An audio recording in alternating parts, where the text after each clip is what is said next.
Mondays at the stick. From who's got it better than us to brick by brick. It's always the 49ers way, from off-season to game day. Yeah, we talk back. It's the 49ers Cutback.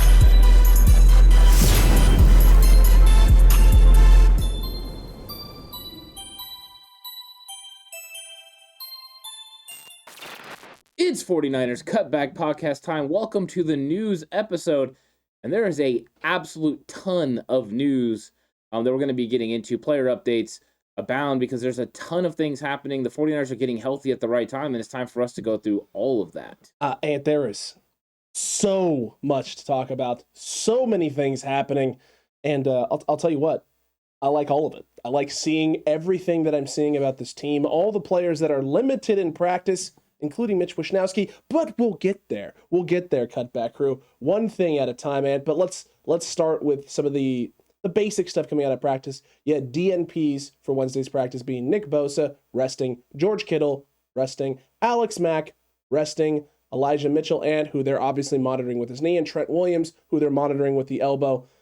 We said this earlier in the week. We called this on the Monday one with Trent Williams and everything that was going on and what was coming out about it. Don't expect to see a whole heck of a lot of Trent Williams. If he gets some limited practice this week, that's actually probably more of a good sign than anything. It's going to be a lot of DNPs from Trent this week. Yeah, I actually don't expect to see Trent at all. I think he's going to be one of those times where he just straps it up on game day and lets it roll. The only good news is he's telling reporters now that he's going to go out there and play. I believe it was Albert Breer that he told he's willing just to put a brace on and go play. So I think this is good news for the 49ers. I was very nervous about this early in the week, but the fact that Trent is coming out and saying, no, I'm going to play means he can gut through it because it all comes down to pain. You're talking about a sprained elbow. Trent Williams is not going to let his team down. He's going to go out there and he's going to give his best effort. And I think that, you had the normal rest days, so I know you're going to see the names like Alex Mack and, Nick Bosa and George Kittle, but Alex Mack has been taking veteran rest days every single Wednesday the entire season almost. It's true. So this is no big deal. In fact, this would have been a normal Trent Williams rest day because he's been doing the same thing. So him not being at practice is not a big deal. Hopefully, though, Trent Williams will be ready to go on Sunday. I believe he will. In fact, I think a lot of these 49ers players are trending that way. But George Kittle, Nick Bosa, those guys deserve these breaks, deserve these veteran rest days. And I'm looking forward to, seeing these guys out there on Sunday because we're going to need every single one of them to take care of this very good Dallas Cowboys football team.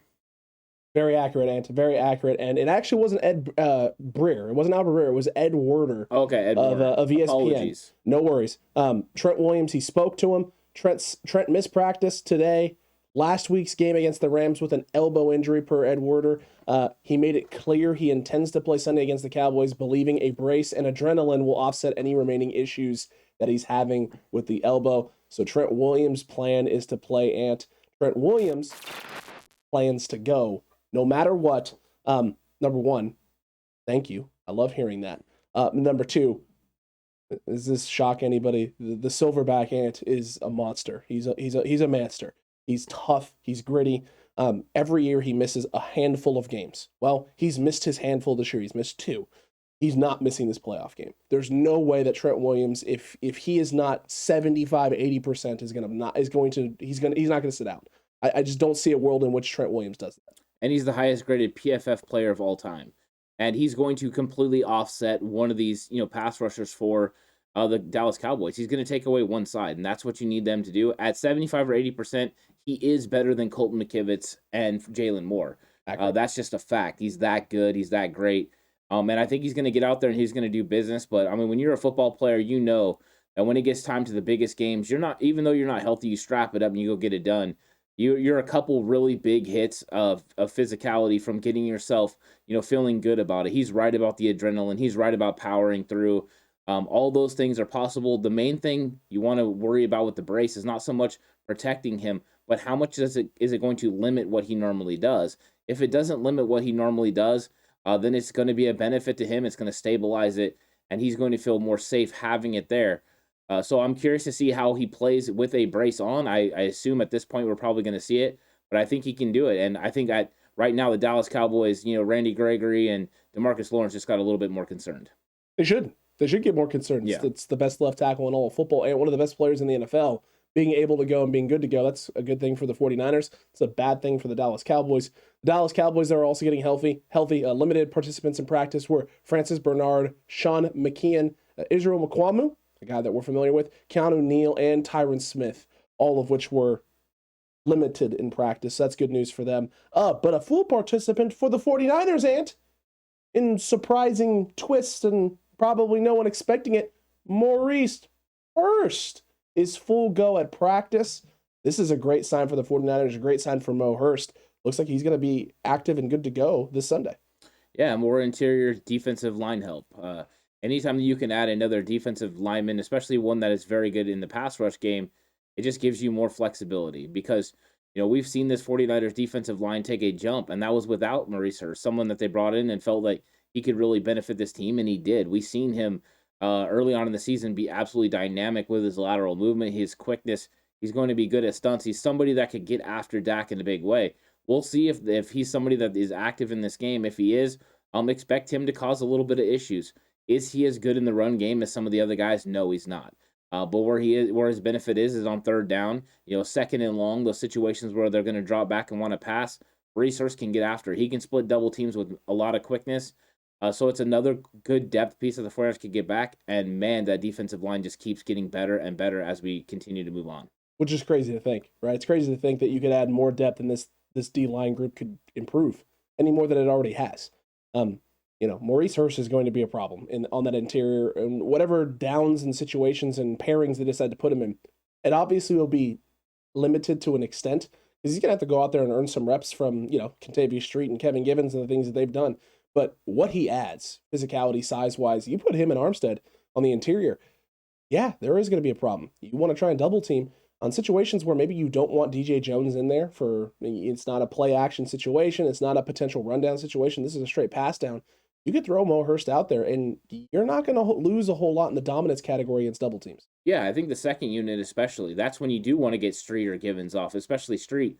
As a pass rusher, Givens is good, but Street gives up a little bit. He's known mainly for his bull rush. He's got a very powerful move. The interior part of Dallas's offensive line, the guards are pretty good. Yes. So having that bull rush may not be the ticket this week, but it could be a Maurice Hurst arm over move, especially if you put him over the center where the center is a little bit more of the weakness. So finding these key matchups for these interior defensive linemen could work. So that second team unit that we've seen make a lot of big plays could actually be more beneficial than they've ever been before and give more key rests to these starters, which means ultimately down the line when it comes to closing time, Eric Armstead, Nick Bosa, and those guys can get after it. That'd be huge for this defense. It'd be huge for that second group, and it's even better for the first group because if the second group's operating at an even higher level, that means the first group's going to have it that much easier when they come back on the field because that O-line isn't going to have that confidence, isn't going to have that sense of, oh, we had a little bit of a break there. The first wave came off, and we got to work with those little second unit guys. They won't have that same feeling. So this is a good thing for the 49ers. We'll see how big of an impact it is and how much run he's actually getting come Sunday and come game time. We'll see that throughout the week, I imagine, as well in practice. And I imagine there's going to be some reports about Mo Hurst coming out here in the next few days. But some other limited participants in practice, Azeez Al-Shaair, Jimmy Garoppolo, Dre Greenlaw, Marcell Harris, Talanoa Hufanga, Jaquiski Tartt, and surprise, surprise, Mitch Wishnowsky, limited in practice, every single one of them. Yes, Wishnowsky's in protocol, but the fact that he's out there doing limited things already, getting a little bit of a limited participation in practice is a positive thing because a lot of the guys who've been on concussion protocol the first few days, it's DNPs with the no contact jersey doing stuff on the side field. So the fact that Mitch is out there doing limited stuff is a positive thing for the 49ers. What do you think? What do you think his chances are of getting off the concussion list and playing? I think they're a lot better than I thought they were, 48 hours ago. Because when you're out there practicing, that means that, some of the nausea and some of that stuff is already gone. True. So he's getting out there and seeing how his body reacts. That's good. It means he's progressing through concussion protocol. And that is a big-time thing for the 49ers. They could definitely use him. I'm not sure if I want him to hold anymore because Robbie Gould was actually a better kicker with Kyle Juszczyk holding. I'm kidding. But I think that Mitch Wishnowsky, is going to be a benefit for them if he's out there, especially in the punt game. We don't have to worry about that again. But him being out there is huge for the 49ers because I was worried that he wasn't going to be able to play. I was worried they were going to have to go with a backup punter. And they're not going to have to do that, it appears. So we'll see how this thing progresses during the week. You never know about concussions. Symptoms can return. But I thought it was good news that he was going to be out there. And I thought it was good news that a lot of these guys are going to be out there. But I'll let you talk about Mitch before we move on. Look, I think it's just a positive thing that he can get out there and do stuff. Concussion protocol is no joke. Getting off of it is no joke. But if you're already this early in the week, being able to physically go out there and do things, that means some of the symptom stuff that you talked about, Ant, is not popping up. And if that's not popping up, that's half the battle. That's half the process. So now it's just a matter of his body being able to hold up, his mind being able to handle it, and then him not regressing or not having any setbacks, which is why they're pushing and testing to see what he can do and why he's getting a little bit of a limited run in. That's a good thing for Mitch. It's a good thing for the Niners because special teams-wise, Ant, while I somewhat agree with you, right, in the whole, well, somewhat agree in like the joking manner, right, that Robbie seemed to kick better with Kyle Juszczyk. It's still one of those things where I'd rather have our standard holder out there. I'd still rather, have to turn to Kyle rather than Kyle be the only option for the Niners. And also, just the comfort with Mitch Wishnowsky as a punter and what we've seen from him this year makes me feel better as well. But that's just one position, and that's just the punting position. That's just 1/3 of the game. There's guys returning or limited in practice on the defensive side of the ball that can have a very huge impact for the 49ers. Two names in particular that I can think of, or technically three names I can think of in particular. Number one, Dre Greenlaw. And people are like, well, Dre Greenlaw played last week. Yes, he did play last week, folks, but he's been out all season. That was only his third game technically on the field for the 49ers, and he played a lot. Kyle even talked about it in his presser Wednesday after practice. Dre played almost every snap, and he said his body is holding up just fine right now. So that's a great news for the 49ers. He's able to go out there, get a limited practice, still been able to go. But Marcell Harris and Azeez Al-Shaair being out on the field for the 49ers is huge. It's a huge add-on. It's a huge get because your special teams takes a jump, and your starting linebacking core is inching so close, ever so close, having all three of these guys out there. And I think you and I believe if you get all three linebackers healthy out on this football field with the way this front is playing, you should have absolutely no problems with 7 in the box being able to slow down and stop the run. Yeah, it depends on what Dallas decides to run.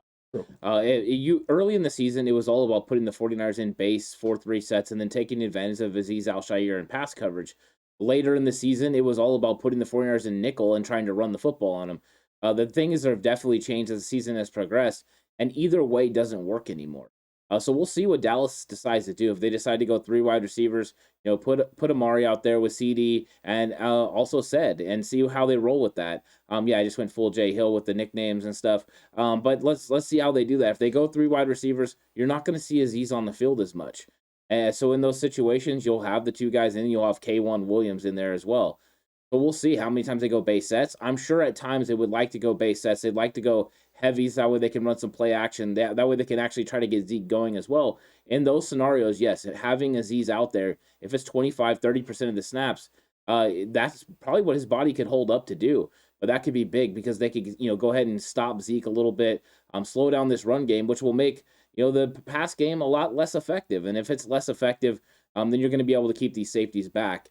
So, yeah, I'm excited about that news. Hopefully, Azeez can get back. He was limited in practice. I know I said earlier in the week it was about 40% chance I thought he would play. I would say I would upgrade that to about 50-50 now.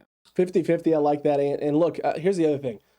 Mike McCarthy is been notorious the last few years for being someone who will be very predictable, very stubborn, very stuck in what some would say the old ways or what his ways were when he was in Green Bay that ended up leading to his demise. One of those things, Ant, was just wanting to throw the football, not wanting to run.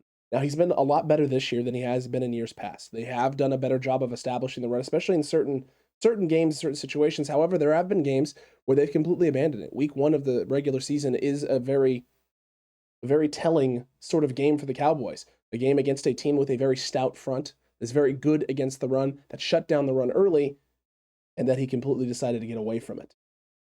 He has done it this year. He also did it a little bit against the Eagles at times before they got up, where they were reluctant to go to the run and instead relied on the pass, and it ended up working out for him. In both situations, they got up big and then were able to go back to the run afterwards because you no longer have to pass the football because you have a big, massive lead. And could we see something like that? If the Niners have success early, sort of like they did against the Rams, where nothing is going in the run game and they're relying on the pass game, could you see McCarthy abandon everything and just stick to the pass and Just say, hey, no, we're not even going to try and run against this front.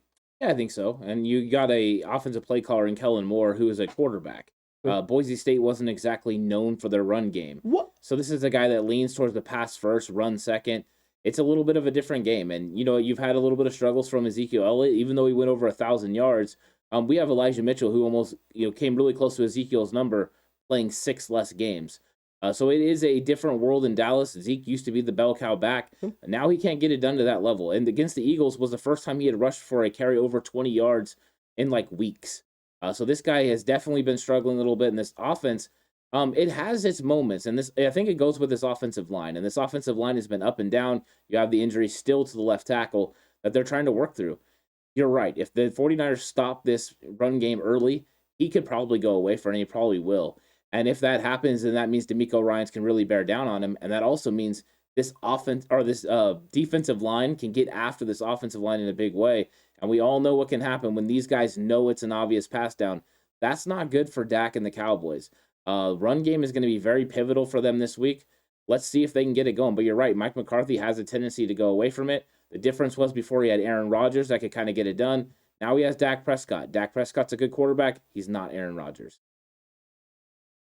Yes, he's not. He's not Aaron Rodgers. He is a solid quarterback, but he's also a solid quarterback who will force some things and make some errors and, make mistakes. And when you make mistakes, that's a positive thing for the 49ers defense. It's all about capitalizing. So we'll see what happens. I think this is a situation where that could be the case. The more I've been watching film, the more I've been looking at the Cowboys, the more I've kind of not recognized it as much as I have in years past, but the more I've realized, hey, listen, the Cowboys are a team who like to throw the football. They want to be able to throw the football, and there are some times where they come out very balanced and use the run to set up the pass, and there's other times where they're using the pass to try and set up their run game. But Zeke has not looked like the same back that we've seen over the years. And listen, rushing for 1,000 yards in a 17-game regular season, not the feat that it was in a 16-game regular season. It's just truly not. You have an extra opportunity, an extra game, and Zeke eclipsed it because of Week 18. He eclipsed it because the Eagles rested starters. He wasn't going against the Eagles front. So, yeah, busting out a 20-yard run against the Eagles backups, I mean, okay, that's great.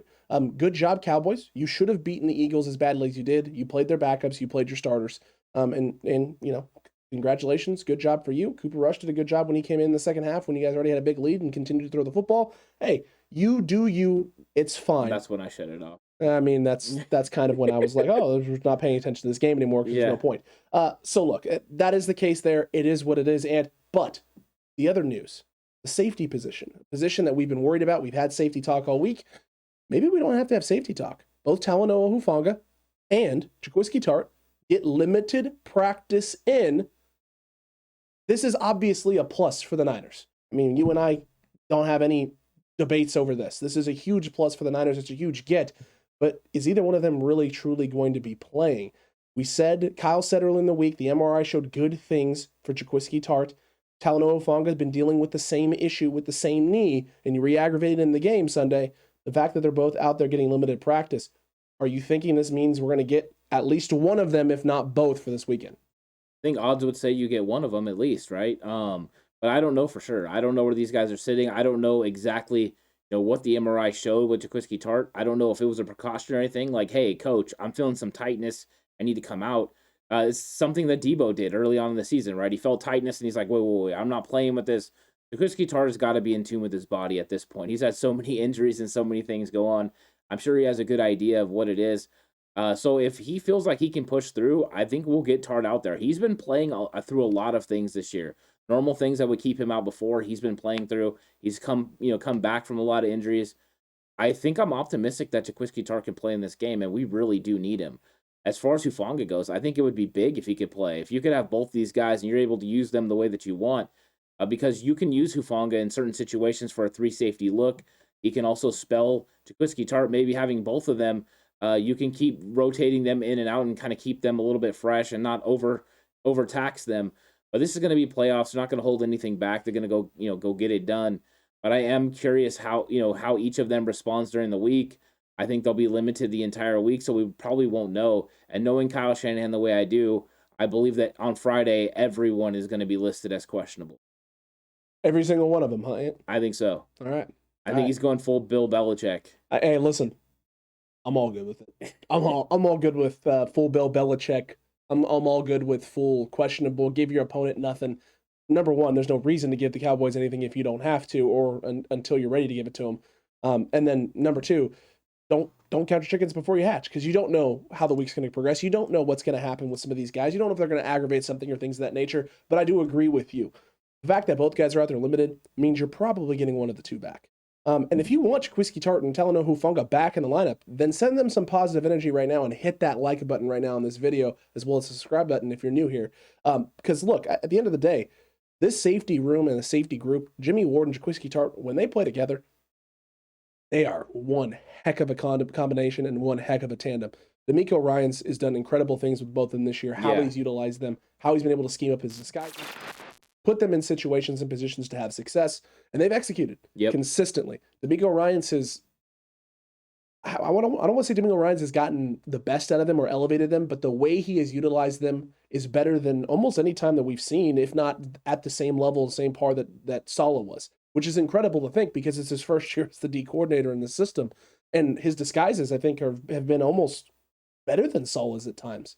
It really has felt like it. And listen, that's nothing against Robert Saleh. It's more of a credit to Demeco Ryans and a tip of the hat to him, because a lot of people doubted the things that he was going to be able to do coming in as a first-year D coordinator with a team with Super Bowl aspirations, and the pressure was going to be too much. And, we're setting this team up for failure with this guy who's never done it before. And Demeco Ryans has answered the call, and Jaquiski, Tartt, and Jimmy Ward have also answered the call in a very big way with this defense, especially with all the injuries at the cornerback position, injuries at the linebacker position. Those two have stepped up each and every week. So having both of them available, or having at least Tartt available with Jimmy Ward would be huge. But Talanoa Hufanga has played great in the system as well and has stepped up in a big way. Obviously, we'd rather have Tartt than Hufanga.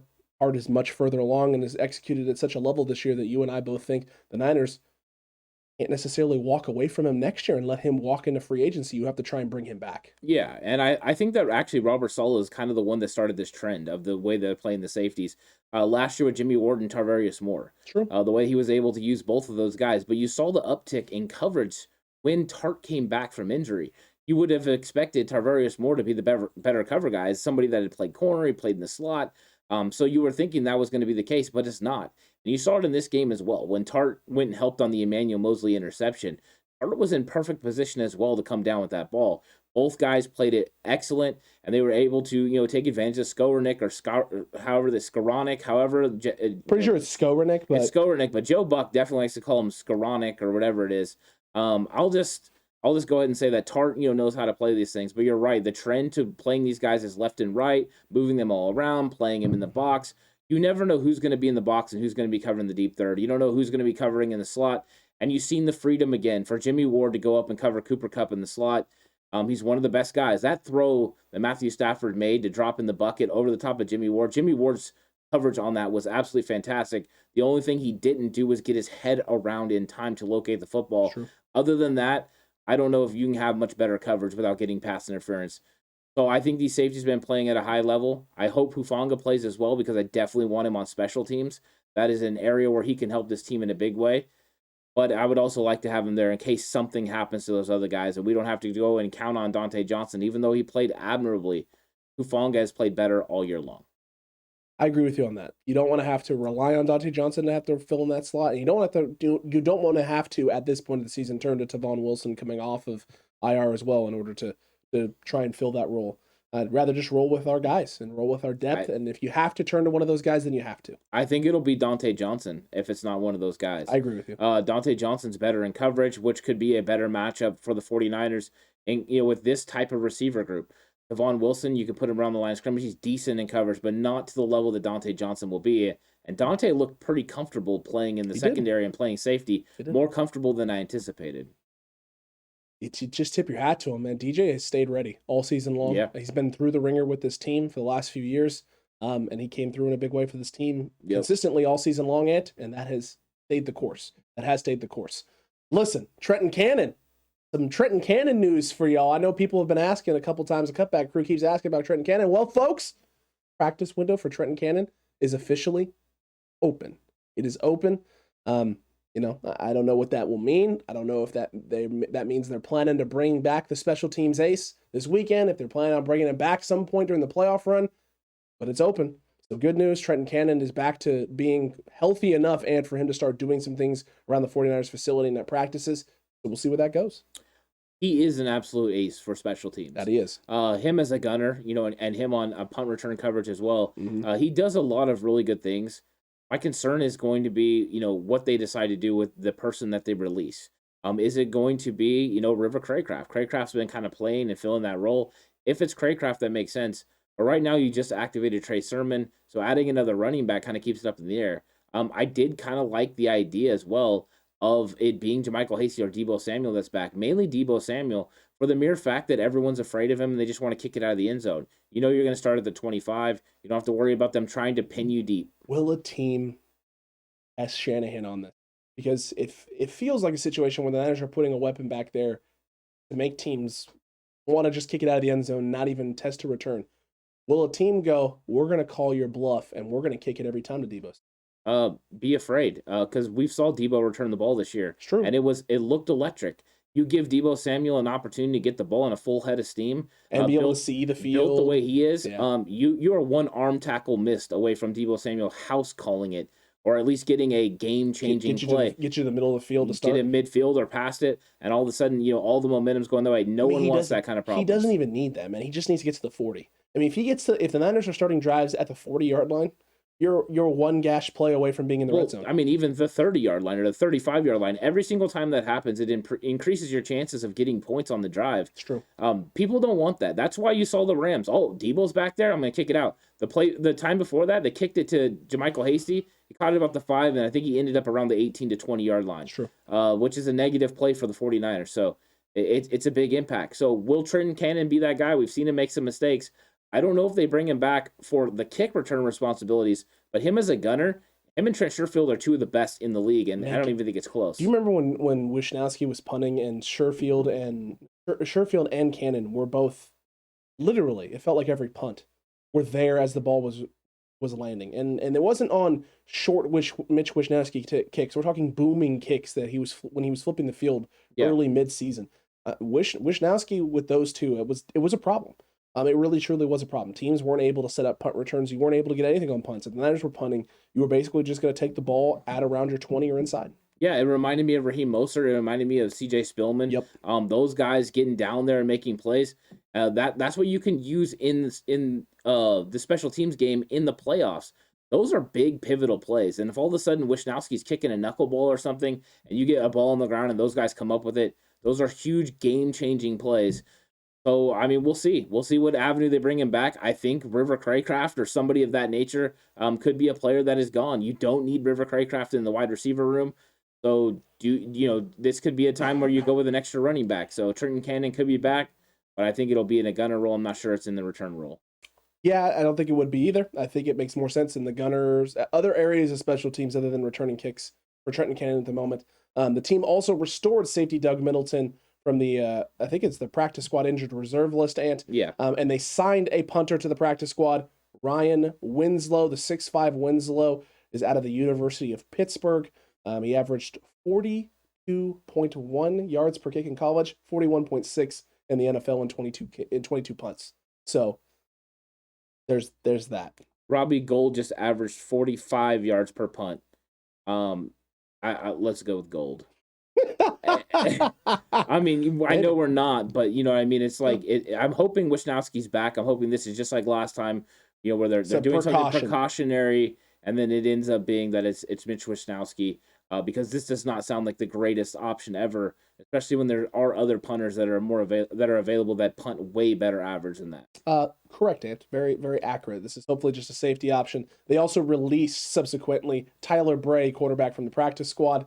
I'm stunned. I'm absolutely stunned. Jimmy is healthy, Trey is healthy and available, and you have Sudfeld. Yeah, and now it's different. When Trey was a possible starter, he couldn't run the scout team as much. You could use Tyler Bray and use his athletic ability. He did different things than Nate Sudfeld. But I believe also Tyler Bray just came off the COVID list here pretty soon, or a little bit ago. So you go ahead and releasing him. You don't need him on the practice squad. You're going to need that spot for other positions that you need to build up on. So this makes sense.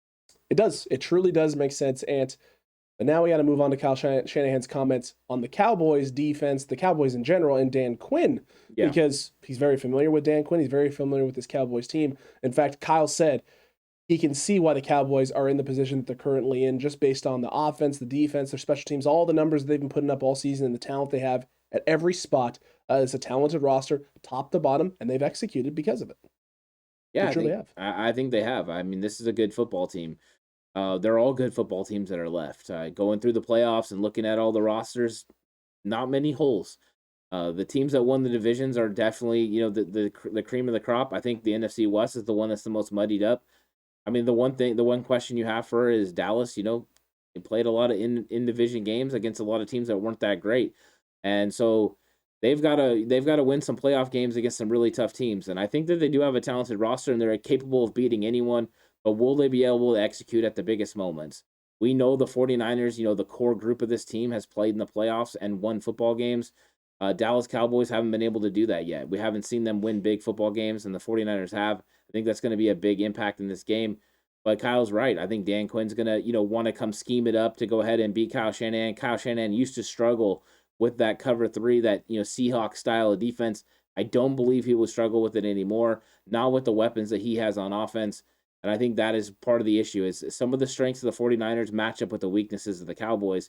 That's why it's a tough matchup. That's why you have Michael Irvin going on 95-7 the game and saying, out of all the teams in the playoffs, he did not want the 49ers. This is not the matchup he wanted. He wanted the 49ers to have to go play Green Bay or Tampa Bay or somebody else. He wanted no part of them. And you and I get that. You and I understand that. And Cowboys fans, not so much. And some of the 49ers fans, not as much as well. And that's A-okay. And but look, here at the beginning, if we just go through the Cowboys' schedule this year, they played the Buccaneers to start the year off. That was a loss. They barely beat the Chargers, a team that's not in the playoffs. They took care of the Eagles, an in-division opponent that's, a fairly solid team, but not, I wouldn't say the most consistent or the best team in the world. Well. That's correct. Beat the Panthers, beat the Giants, lost to the Patriots in overtime, beat the Vikings, lost to the Broncos, beat the Falcons, lost to the Chiefs, lost to the Raiders, beat the Saints, beat Washington, beat the Giants, beat Washington, lost to the Cardinals, beat the Eagles. I don't see a lot of wins on that schedule, Ant, that are very impressive to me. Yeah. I mean, I think they had a pretty decent schedule as far They had a very favorable schedule. It definitely was going their way. I mean, and you see some of the things that they've had to do this season to win football games. I mean, they had some good wins there. I hear the win over the Saints. That's a good win.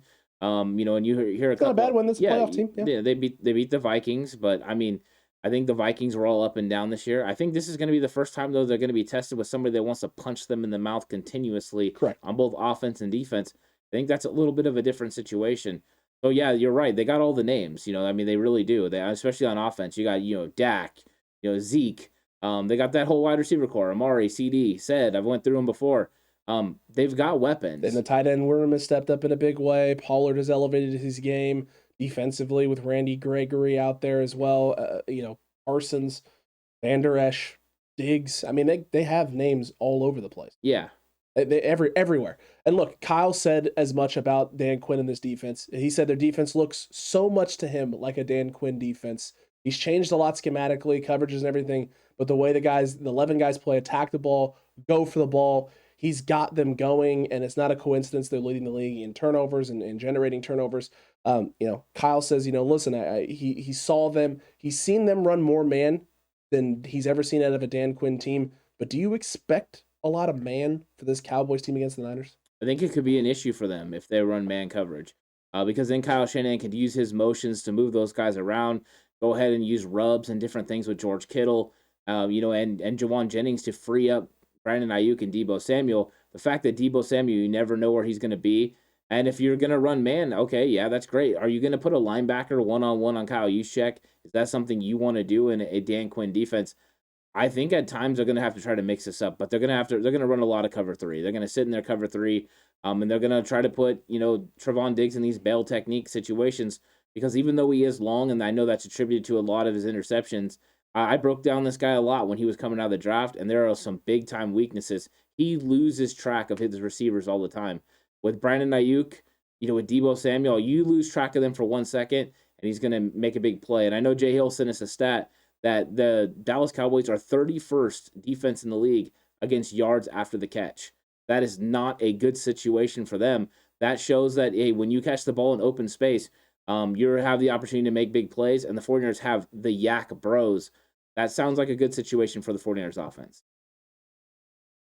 I didn't realize that. I didn't see that text. Yeah. So that is bad for the Cowboys. Because if there's one thing, if there's two things the Niners do well, it's one, run the football, yikes Cowboys, and two, it is run after the catch, and which apparently is a stat that Jimmy Garoppolo invented. I didn't realize that. Well, the one thing is with Jimmy Garoppolo at quarterback, Deebo Samuel said for the last 15 years is the best number ever at 10.6 yards per catch. For yards after the catch per catch. He's got to be doing something right. Yeah, I mean, Jimmy's quick release, right? Kyle Shanahan scheming up the way he does. Getting you the get the ball into the playmaker's hands. And running full speed when they catch it. Yeah, famously, the West Coast offense was the same way, right? Joe Montana had two, 90-plus yard touchdowns to John Taylor.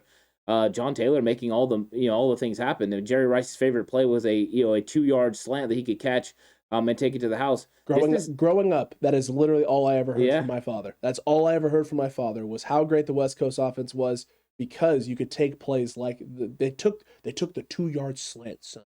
The 2-yard slant and turned it into something that could take it to the house. Just didn't see that before the San Francisco 49ers, Bill Walsh and the West Coast offense. Yeah, I mean, you're not wrong, and that sounded very much like him.